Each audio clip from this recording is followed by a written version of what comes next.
সারা দেশে হামের প্রকোপ ভয়াবহ আকার নিচ্ছে। গত ২৪ ঘণ্টায় আরও ৬ শিশু মারা গেছে। নতুন আক্রান্ত ২৫৯ জন।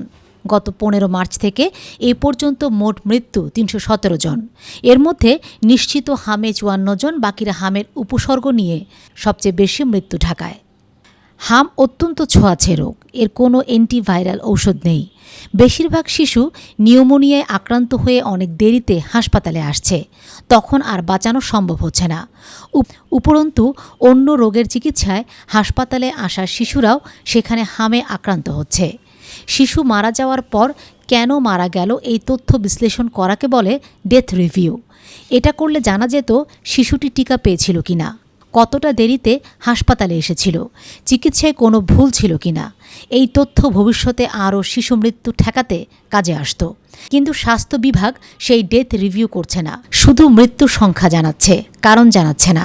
ফলে মানুষের মধ্যে বিভ্রান্তি বাড়ছে আর কার্যকর পদক্ষেপ নেওয়াও কঠিন হয়ে পড়ছে।